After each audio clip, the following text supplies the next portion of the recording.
Ladies and gentlemen, welcome to our Stars and Scrums show, the first webcast from Rugby Europe. And tonight we're going to discuss about the Rugby Europe Championship, the men's division, and why it's so important this year. And you wonder why? Well, two teams will get qualified for the next World Cup in 2023 in France, that everyone is so excited and wondering who will be there. So for this year, two teams will get on directly, so they won't have to go for any more qualification or any further steps. A third one will have to play a global qualifying to be held in November. So a lot is on stakes here, and 6 teams we're going to fight until the last minute to get in the next World Cup. So for now, Georgia sits on the first place, followed by Romania and Portugal, who are tied in second and third place and will fight until the last drop of blood. But in fourth, coming closely, is Spain, and in fifth, Russia. They have all to play, and Netherlands can bring a joker card to the table. So who's going to get the spots? We'll see it on March. But for now, we're going to start for the first round. So for the first 3 games, we have Romania versus Russia. And we'll have here a special guest to talk about the improvement around the Russian camp. Spain will face Netherlands, and we'll have also a Dutch player who is going to explain how they can fight against the brilliant Spanish. And Georgia, Portugal, one of the biggest matches to start off, will be represented here by a Portuguese player that have scored a wonderful try in 2018 from coast to coast. So let's introduce our guests first. Dick Muir, he is now the national coach for Russia. T. Campbell, the fullback for Netherlands, and Manuel Cardoso Pinto, who can play either a wing or a fullback for Portugal. Gentlemen, thank you for coming to our show.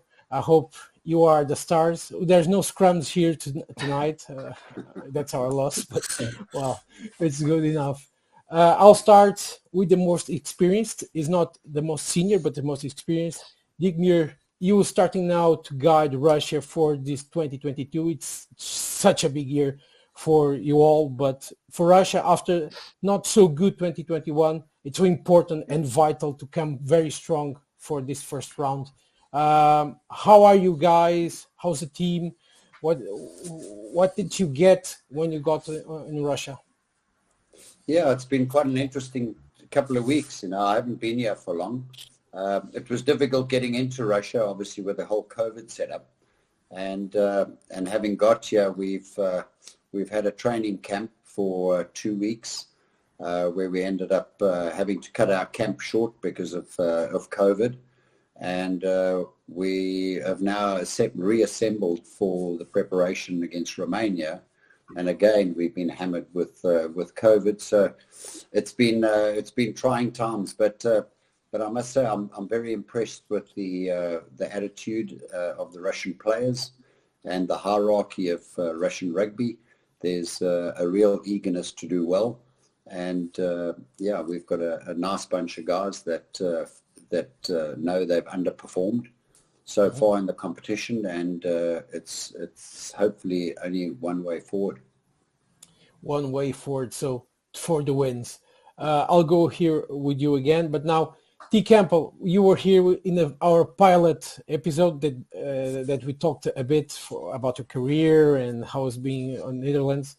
After 2021 that you didn't win any game, do you think in this new year you're going to set back some teams and give some surprises all around? Oh yeah, bro. Yeah, for sure. Like you said, we were unfortunate to win any games last year, but we've been building since then. And then, we all come together this Sunday, and we end up playing Spain. So we played them our last game in the 2021. Now leading into 2022. Like, we take our learnings and all the hard lessons from the previous losses, and then we try to implement what we've gained from those games. And also, we've got a few players coming in, so the squad's looking interesting for positions for sure. So some changes can give an extra vitamin to Netherlands. So everyone, watch out for them.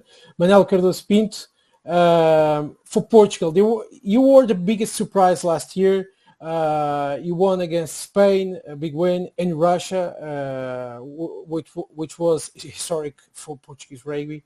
So Yeah. what are you expecting in this new year? The same, or are you going to see improvements in you guys?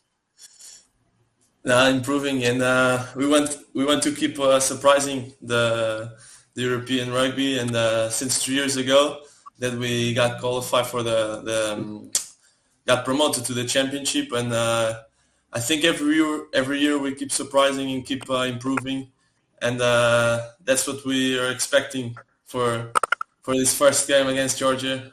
We want to keep surprising the European rugby and bring that win home. Okay, so in the nervous scale, I think Manuel Cardoso Pinto is toppling everyone else here on the show to start. So Manuel, Nah. you're less nervous on the field that you are here in the show. So let's talk. It's the Wi-Fi. It's the Wi-Fi. It's Wi-Fi. He's lagging it, bro.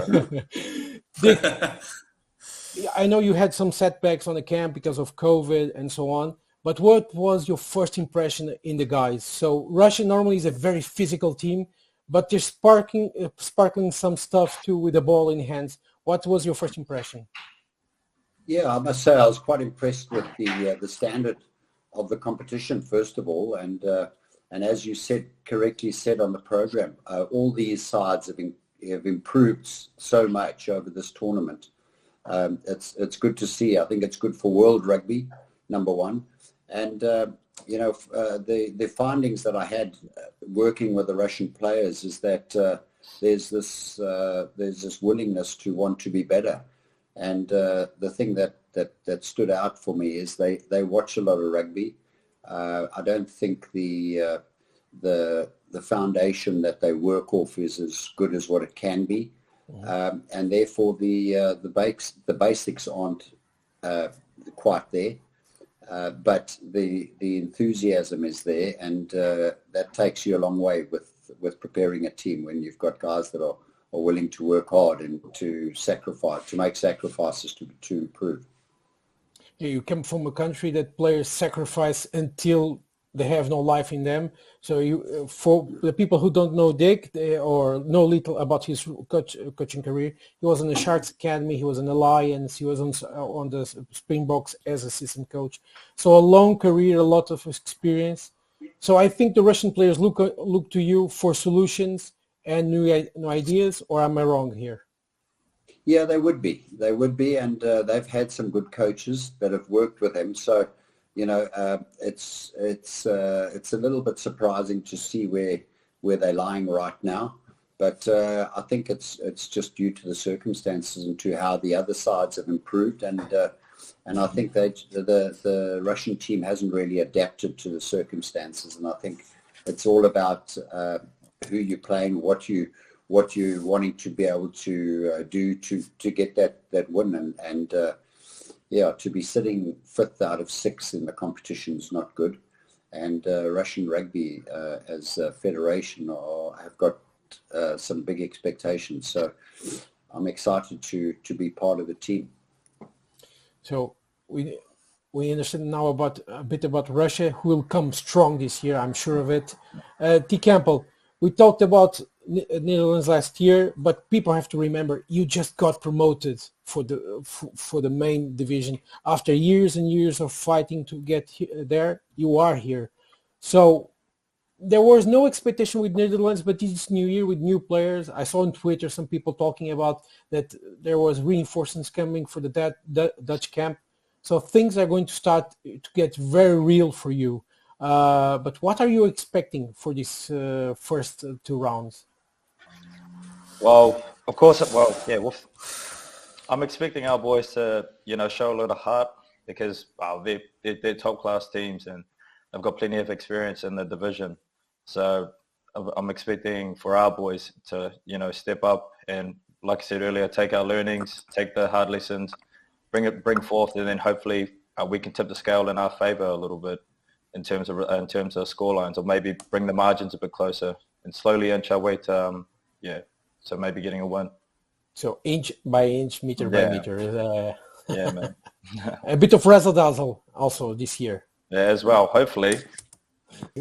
Manuel, Portugal. Sorry. Portugal got promoted in 2019. It has stabilized and now is looking to get to the World Cup.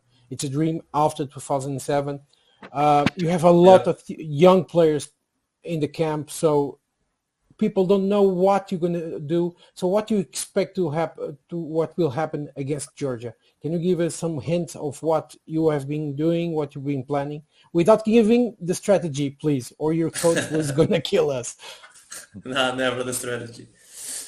No, it's true. What you said is true. We have a young team that came from the generations in their 20s, and we all did the under 20s together. And rugby is not that big here in Portugal, so like we have a close group inside and outside the field. So that is really good for the team and for everyone. And then we complement with also the players that play abroad in France, and so we have a really great group. And we think, like I said, we can make maybe the first surprise of the championship against Georgia, and we're looking forward to that game. I think it will be a good game, and every game this year is a final. It's going to be big, right? Yeah, it's going to be a big game. Yeah, I'm Portuguese, but I'm not rooting for Portugal, so people don't get angry at me at home. No, we know who you think. It's a lie. Yes. Yeah, I must say, well done, you guys. Manuel, you guys are playing some nice rugby. I've watched you guys play. Thanks. And it certainly shows that team spirit's there, and you guys move the ball around beautifully. So good luck in your next couple of games. Thanks. Dick, for you too. Thank you. We'll see. You're going to have it. Dick, you were talking about how good Portugal plays, but I'm sure you, as a coach with a long experience and as attacking and defense coach, you have plans for Portugal or for Romania. What are without saying what you're going to be, what are your main targets for the first game against Romania? That's going to be one of the biggest clashes in 2022 and one of the historical clashes for the Rugby Europe. Yeah, I think, we just got to be realistic. We as a team, we just wanting to improve with every outing. So, we're not wanting to place ourselves under a lot of pressure. We are under huge pressure. We basically got to win 4 out of 5 to be able to qualify as one of the top 2 teams. So we're just going to take it game for game and just see how it works out from there. We've been working pretty hard on our attack and defense. Also, the time that I've had to work with this team has been very short. Mm-hmm. So to get to know the players and then to have the guys get onto the field and express themselves is kind of been my drive, is to say that there's a lot more potential in these guys than what they've shown, and I'd like to see them performing better. Okay, so when I talk with the people from South Africa or New Zealand, I always ask one question: if you have a mantra that you like to put in your team when you get start to work with them. Yeah, you do. So for me, I'm one of those coaches that likes to play a little bit more of a ball in hand style of play and play what's in front of you. So that's what I'm trying to adopt to these, to Russian rugby. I think Russian rugby have sort of wanted to play like this team or like that team, and I think it's they're pretty unique in their makeup. They're big guys, they're tough guys. So we're wanting to adapt a sort of a style of play that's suitable to Russia that we can just build on each week. Okay, so we already know some hints about Russia. It's going to be interesting because you have players like Ramil Gazin, Denis Simplikovic, and other guys that will be on the camp. So very promising Russian team for this year, and the first game against Romania is going to be, well, a big clash to start. It's a big first game. Mr. T. Campbell, I asked by what if Dick Muir had a mantra. What is your mantra inside the game? The ref whistles for the start. What is your focus from that moment? Well, first, just get the ball back, sort of thing. Like as a Kiwi, you know, like we love to have the ball in hand and shift it around. So I guess coming to the Netherlands team, and there's a couple Kiwis within the group that we try and bring it. We try and bring their play style, keeping the ball alive, and you know the Dutchies are a bit hard, like they to adapt that sort of style. So I think just open rugby and having to go yourself, that sort of stuff. When people see you playing, you see that you're having a lot of fun because we're always smiling, and it's not smiling. You look like a bully inside the field with the ball in hands. And when you score a try or make a break line, you have one of those Joker big smiles. Man. Yeah. And he likes to break some ankles too. Every now and then if I can. If you can. Yeah, no, if I can. So you love to have fun inside of the rugby field, and for Netherlands, you're having fun since you got called up for them. Yeah, man. Yeah, I love the side. Like it's just as all of you would know, like you're just playing a game with all your best mates or people that you've just gotten to know, and then I'm a bit of a joker, like you were saying. Like I love having fun on the field. Like I won't say those words actually. Like talking a lot. You know, disrupting the play or whatnot, or like trying to predict stuff. So I don't know, like, for me, like I'm always having fun whenever I'm playing rugby. Yeah. So you were like, it's like watching you is like watching Kiwi Super Rugby because when you do something good or steal the ball from the other team, you start woo woo. Exactly. Yeah. It's a classic thing for us to do. Yeah, it's a classic thing for you and very annoying for the other teams. Yeah. Manuel, you are one of those players that have fun inside the field, but you don't express that much. You are very close when you get the ball and do a break line or assist or do a try. You explode, and well, it's nice to see. But being with Patrice Lagesque in the Portuguese camp, how hard is it for you guys? Because he hits you hard and demands the best of you. So how is it for a guy like you who likes to have fun and likes to have less pressure? How do you deal with it? No, Patrice, he puts exactly the right pressure in training. He's not here, Manuel. He's not here. He cannot. No. No, but it's true. It's true. He because honestly he adapts to this team because he knows we are a young team. We like to play by the hands. Sometimes some crazy plays, but he loves that and he supports that and he supports like the way we play, and I think he's on the right point of the pressure, you know. Mm-hmm. He gives the right pressure for us to do the things, and also when he arrived to Portugal and started to coach us, he changed the mindset because he arrived on the first year of the championship, and on that first year we were like maybe we weren't thinking we could win like against Romania, against Russia, Spain, and after that year he changed the mindset, and now like we know we can beat those bigger teams, and it's amazing how the group grow on that aspect. Yeah. Okay. But when you get the ball in hands, normally I know you don't think of kicking because you start looking for a hole to run through. So, and with Patrice Lasquet and his new coaching staff since 2019, what they say to you when you get the ball in hands and start doing like this? Because in the videos you can see Manuel or Nuno Sousa gets doing the same thing. They get the ball and start doing this.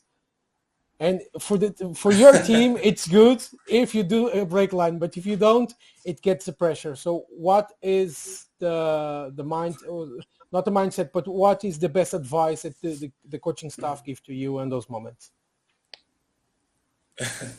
I think sometimes me and Nuno with that kind of game, we give some heart attacks to Patrice. But no, he supports that. He supports it because he knows that's the way we play and that's the way we feel comfortable playing. Of course, he says like, and he knows, we also know we can't attack from everywhere. Sometimes we look like we don't know, but we know, and We're watching he says you, to us Manuel. to be. We're coming to get you. Sorry? I've seen those fancy teeth of yours, eh? We're coming to get you now. It's very good to watch and well done. Thank you. No, it's the way we like to play, and he supports that. Well, Dick, you are starting here in Russia. Is your first time in Russia dealing with the Russian players, or you have been in Russia before and you had already do a contact with this different culture? Because Russian is a very different culture from the rest of the European countries.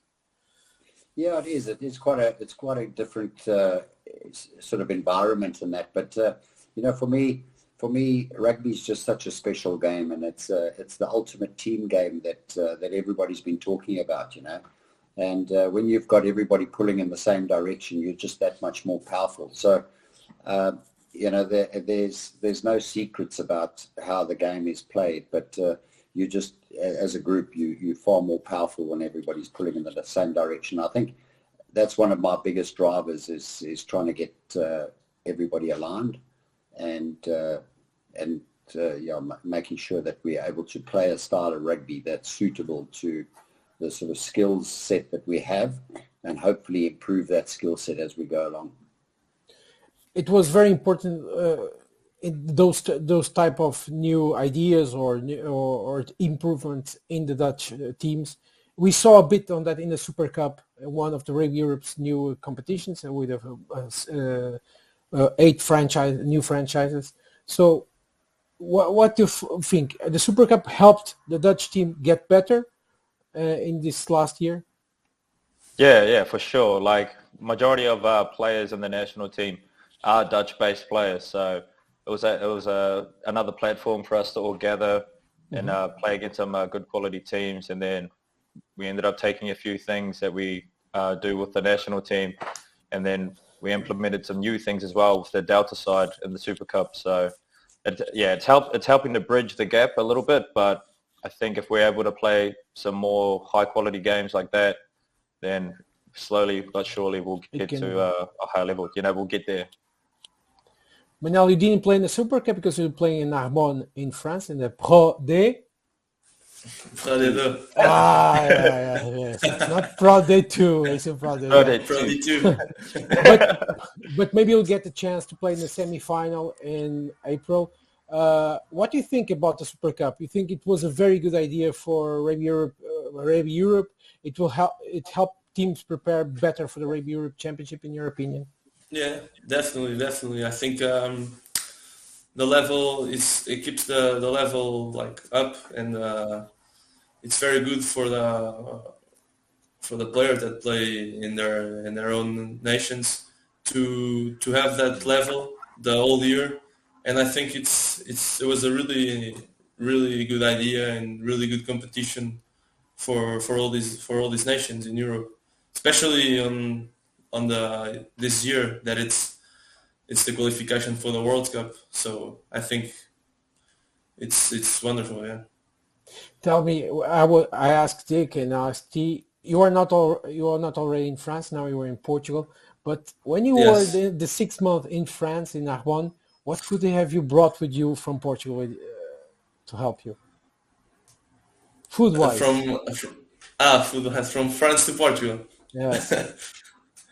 Portugal to France. From Portugal to France. From Portugal to France. Oof. You're not going to say bacalhau de natas. Dick. Bacalhau Brás. It's cod with fries. It's with good. fries as well. Yes. When people see it the first time, they raise their eyebrows, but it's quite nice, isn't it, Manuel? Yeah. It's all right. Yeah, I like bacalhau. I'll bring bacalhau to France. Pastel nata, maybe. It's the pastel nata. Oh, yes, it's when Dick and T going to Lisbon, you can give them a pastel nata, okay? Definitely. No, you'll bring a pastel nata. You're both invited It's agreement. No, you're not invited. You're gonna bring the pastel nata to them. Okay. Okay. We'll have to treat you with something in Sochi when you come and visit us, okay? Okay. Oh. All right. No vodka. Manel is too young to drink vodka. Oh my goodness.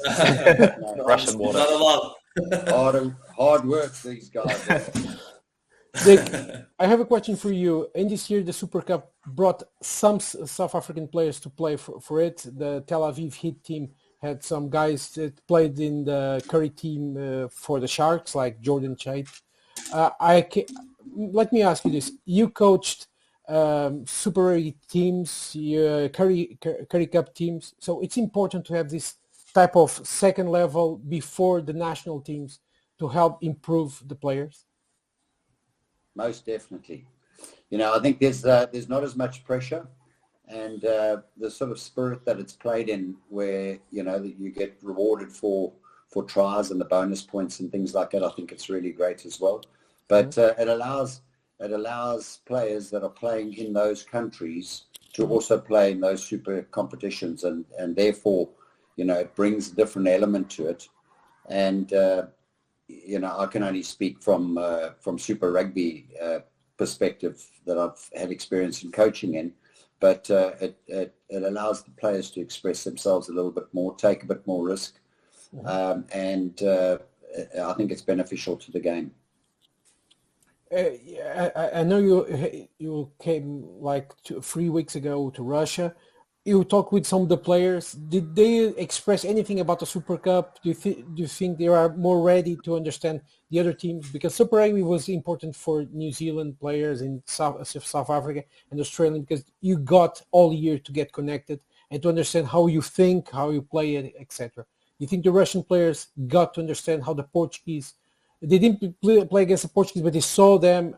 Do you think they got new ideas and new approaches for the game? Yeah, I think it is. It's good. It's good to expose yourself to other countries' styles, other countries' ways of thinking around the game. I think it's just hugely beneficial. It's just a pity we've only got 2 teams playing in that competition. Obviously, there's 10 professional franchises in Russia, but you'd like to see some more teams playing in that to be able to get that benefit. Specifically, if I was being selfish towards the national team.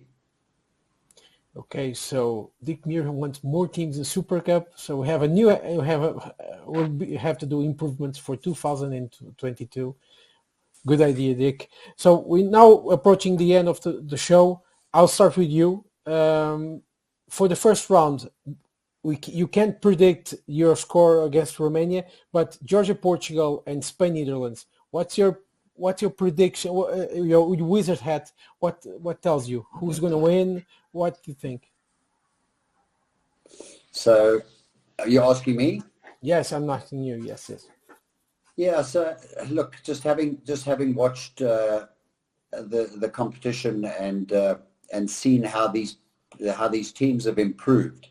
I certainly believe that Netherlands are also a team that are on the up. So, for T and them, I think to have some foreign players that are playing there to add a different style will be beneficial to them. So I think they're going to be vastly improved. It's hard for me to predict who's going to be doing what.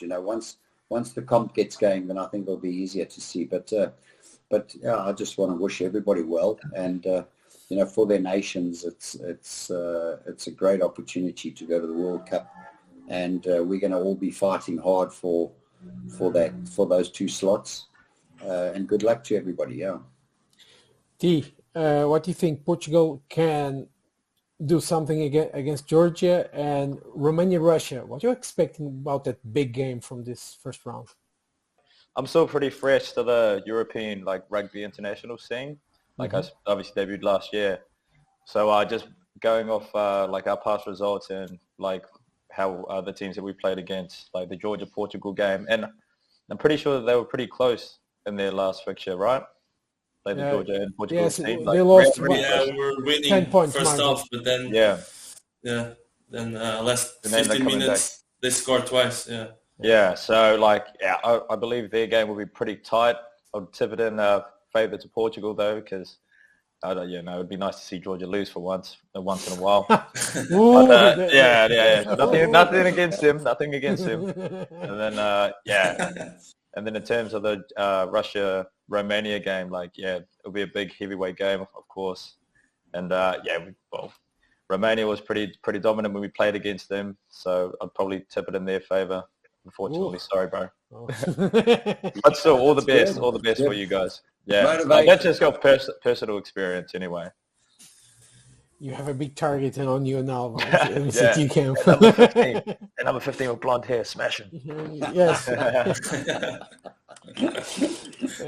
And a Kiwi nonetheless, huh? Manuel, so Romania, Russia, who do you think has the advantage here? Honestly, like I said before, this competition is so close. All the teams are so close. It's really hard to predict. Both teams are really strong forwards, good with the backs, and it's not easy to predict. Where is is it in Russia or Romania? It's Romania. Romania? Oh. At home. But I don't know. It's just it's a too close game. Too close to call. Okay. Any team can. Too close to call. Any team can. I've got feelings, but I'm not that sensitive. We'll come in as the underdogs. We'll see, always good being the underdog, though. The underdogs is very dangerous always. Yeah, correct. And that's why I say to you. Exactly. We were the underdogs 2 years ago. Game by game. When you're unbeaten, it's hard to keep that record intact. Yeah, true.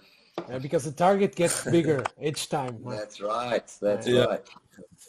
Manuel, Portugal has a big target on their back, so let's see what happens. And for the Spain-Netherlands, who do you think is going to get the win? Think Netherlands going to give a surprise, or Spain is going to cruise over? Netherlands can give a surprise. See, if you keep breaking ankles, maybe. The ankle curse. No, but I think that one it'll be close too. But I think that one I'll give it to Spain. Sorry, T. But all good. But good luck for both of you, man. Thanks, bro. For Russia and Netherlands too. Okay. So to wrap up this show, I'm going to ask just 3 instant questions. So I'll start with Dick. Someone is doing some noise in their computer. It's good now. Dick, do you get to see any funny player in the Russian camp? You know, normally Russian players are very strict and very cold, but do you get to see a funny player inside your camp? Yeah, I must say there's quite a few characters within our group.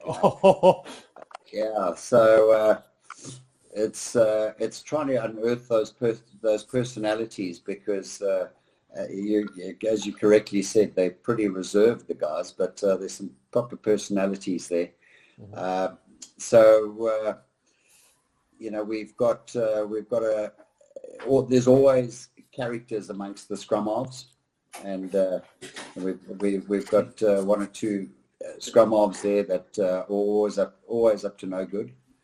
And then amongst the forward pack, we've got a couple of loose forwards that can speak a bit of English, so it's easier to converse with those guys. But again, characters, man, really, really good guys, good rugby folk, and yeah, they've shown a different side to me, which is the lighter side that I'm enjoying.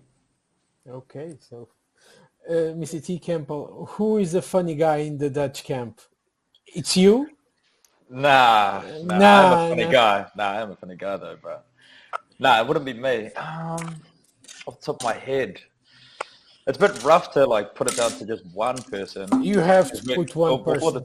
One person? Nah, I can't throw them under the bus. Done. It's done. It's done, cheat. Easy to crack up, fella. Nah, I don't know, mate. I haven't spent too much time, like, as collectively as a group. Like, for people to show their true colours, you know what I mean? Definitely Ross or not, T. Ross. He's unofficial captain, old Rossi. Diplomacy is over. So give us a name. So it's, what's the name? Come on, give us a name. If anything, it wouldn't be me. Funny characters are very important for sports, you know. Without the fun, what do you give? Nothing. We like Dick was saying, man. We got heaps of funny guys, but you know, it's people are funny in their own way, like at certain moments. You know, like you have those dark horses that come out of nowhere and they say something, you're just like, what the, like they just start cracking up, eh? And you got the jokers, the jesters, the clowns amongst the group that are just always making jokes out of everything. I'm one of them, guilty. Okay, Manuel, you won't disappoint me. Who is a funny character in the? Come on, don't say a lot because most of the I think we have too many. It's such a problem as always. That's the problem in Portugal. We have too many funny characters. We are really young, all of us. So who gets the crown? But I think I would say the crown will go to two guys. I think we'll go for the wings. Rodrigo Marte and Rafael Storti. Storti, oh. Those two are never with the head in training. It's funny. Okay, Dick, tell me an exercise that you love to. Be careful with the noise. That's not me. One exercise you love to put in training, but you know players always say, "Oh, hell no." Sorry, I lost you there. One exercise that you love to bring to the training camp, but you know players don't like it. They get like big frowns and say, "Oh no, not this." Yeah, when I was in South Africa, whenever we introduced the physical contact at practices, they sort of said, let's save that for the match day. But in Russia, they say, bring it on. You know, so it's a little bit different here. But yeah, no players like the running side of it. So that little bit of punishment when you've lost a little competition is always the one that the guys frown against. Manuel, you're going to have fans on the stands in Portugal, at least for now, if there's nothing new in the pandemic. So what do you promise to them, to the people who are going to see on the stands or at home? For the public, I just they can expect a really good year of rugby because all of these nations are preparing themselves really well for this year. So just watch the games at home, at the stadium, support your nations because it's going to be a really good year of rugby. A very good year of rugby. Okay, that's a very good message. So thank you all for coming to our show, to our first episode from Stars and Scrums, our webcast of Rugby Europe. So the first round, it's at the 5th of February and the 6th. So Romania against Russia, Spain, Netherlands, and we finish with the Georgia, Portugal at the 6th of February. 1 week after, we'll have Russia, Spain, a big game to see which one takes the lead in the fourth place or gets closer to the third one. Netherlands is going to host its Georgia, and Romania, Portugal another big game and that can show us who will get the second place at this point, as they are both tied at the moment. So thank you all for coming. Dick is not here to say the goodbyes, but I know he's listening. Campbell, good luck for your gaming against Spain at the first round. Manuel, good trip to Georgia when you go there, and we see if everything goes well. And we hope Russia can make a comeback this year, so we can see them again being strong, as they were one of the teams from Rugby Europe who represented this union in the last Rugby World Cup. So everyone stay tuned. Remember, 2 spots go directly for the World Cup in this year, Rugby Europe Championship 22. Points from the 21 comes to this year, and another team, the third, third placed, will play in a global qualifier with teams from the Americas and Asia. So let's see, and Africa. So let's see who gets this spot. Thank you all for coming. Thank you for watching at home. And if you have questions for either one of our guests, write on Twitter or on Facebook, and we'll try to get the questions sorted out. Thank you, and see you again. Let's do a awkward wave for everyone at home. Come on. Yo.